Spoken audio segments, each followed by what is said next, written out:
मेरे चाचा को चैनल सब्सक्राइब करें और इस घंटी को दबाएं, वरना आपको चाचा नहीं कहूँगा। I have you now.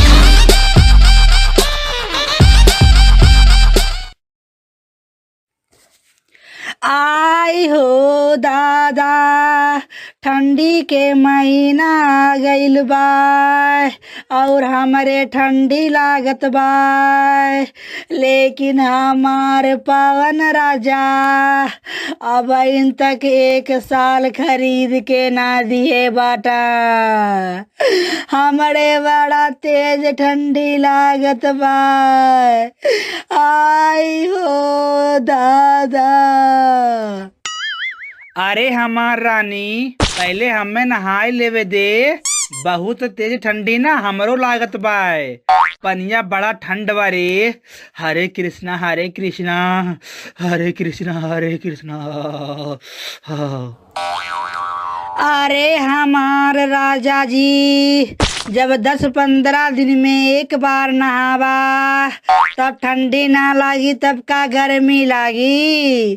अब ज्यादा बहाना ना मारा, चुपचाप 1 साल और 2 स्वेटर खरीद के लावा, नहीं तो ठीक ना रही।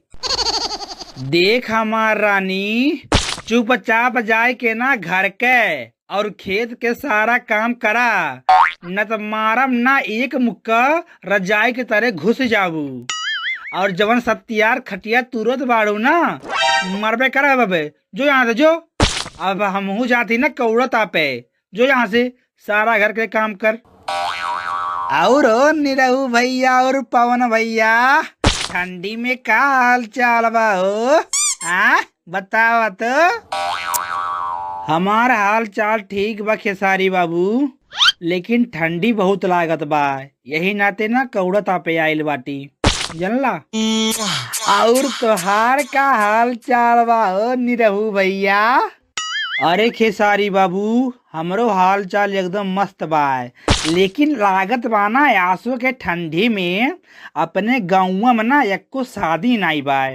लागत बा यहाँ साल रसगुल्ला खाए के नाई मिली। का बतावे? का हो निरहू भैया, काहे यस कात बाड़ा की अपने गांव में शादी नाई बाय? हम सुनली है कि जाड़ा में पवन भैया के सड़वाई नाइल बाटिन। कहाँ बाटिन पूछा भैया से। सही हो पवन बाबू, तुहार साली आइल बाटिन का जाड़ा में तुम्हारे घरे? हाँ हो निरहू भैया, हमार साली आइल बाटिन, लेकिन ओसे का होई? अरे पवन भैया, हमरे कहा के मतलब ना ई बा कि तुहार साली से ना हम शादी कर लेती और निरहुआ भैया के रसगुल्ला खाए के मिल जात, और हमें ना शादी में मेहरारू, तब जाड़ा में ना मजा ही मजा हो जाते भैया। का कहत बाड़ा हो पवन भैया? का हो हमार जीजा लोग के करे शादी के बाद चलत बा हो? तनिका हमू के बतावा हो। और एक तो ठंडी खत्म होत नहीं बा, स्वेटर पहन लो के बाद। हाँ नहीं ते। अरे हमारी साली जी, ठंडी ना स्वेटर से ना जाई, बल्कि ठंडी ना क्वार्टर यानी शराब से जाई। जनलू हमारी साली जी। अच्छा सुना खेसारी जी, तो आपसे हम एक सवाल पूछी, ओकर जवाब दे देबा। बतावा ना हमारे खेसारी जीजा जी। काहे ना हो साली जी, पहले पूछा कवन सवाल हो? ठीक है जीजा जी, आप बताइए ऐसी कौन सी चीज है जिसके हाथ पैर नहीं है फिर भी वह चढ़ती है और उतरती भी है? बताइए ना हमारे जीजा जी। अरे साली जी, इसका जवाब तो हमको पता है। इसका उत्तर है शराब।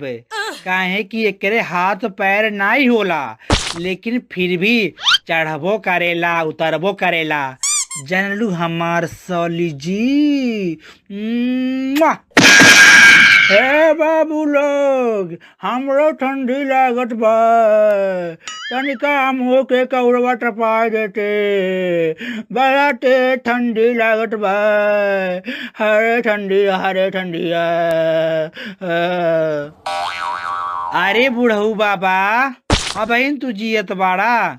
हम सुनली कि ठंडी में चूरा दही खाए के मिली, तू मर जावा तब। लेकिन लागत बा बहिनो खाए के नाय मिली। इहो ठंडिया तू निपकाय देबू लागता। अरे बाबू लोग, अब ठंडी तक हम ना मरब, जनला तहनी लोगन। लेकिन अगर मनावट बारा कि हम मर जा तारे 5 के चूड़ा दही खाए के मिली, तो ये डंडवा फेंक के मारब, हथवा गोड़वा टूट जाई बाबू लोग, ठंडी हमरे लागत बा। अरे भैया लोग बाबा के बात छोड़ा और नीरव भैया तू बतावा, ऐसा कौन सा पेड़ है जिसपे हम चढ़ नहीं सकते? बतावा नीरव भैया, बताई दा तू आज। अरे का हो खेसारी बाबू, लड़कन वाला सवाल हमसे पूछत बाड़ा। अरे एकर उत्तर है केला के पेड़ हुए, जौने हमन के चढ़ ना सकीला। जनला बाबू। अच्छा हमारी रसीली साली जी, आप बताइए। देखा खेसारी जी, अब तू ज्यादा बोलत बाड़ा, अब बोलबा तो ठीक ना रही। काहे कि तू हमसे अंट संट सवाल पूछेला, अगर पूछबा तो ठीक ना रही। अरे बापू, लागत बस साले जी गरमा गई नी। अच्छा पवन भैया तू बतावा, ऐसा कौन सा चीज है जिसे पीटने पर लोगों को बहुत मजा आता है? बताइए ना पवन भैया, बताइए। अरे खेसारी बाबू, एक जवाब हमें पता रहल, लेकिन याद नहीं आवत बा। रुको। हाँ याद आई गए। एकर उत्तर हुए ढोलक। ढोलक पिटले में आदमी लोग के बड़ा मजा आवेला। जनला खेसारी बाबू।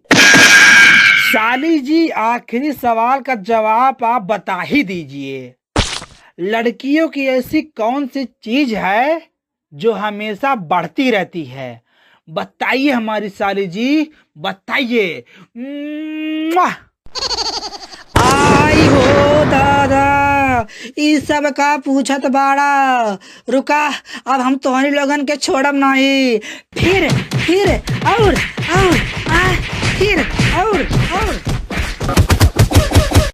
अगर यह वीडियो हमारा पसंद आया तो प्लीज़ इसको लाइक करें, शेयर करें और मेरे चैनल को सब्सक्राइब करें दोस्तों। और इस वीडियो को दोस्तों अपने दोस्तों के साथ ज़रूर शेयर करें दोस्तों, ताकि हम इस तरह का वीडियो और बनाएं दोस्तों। धन्यवाद।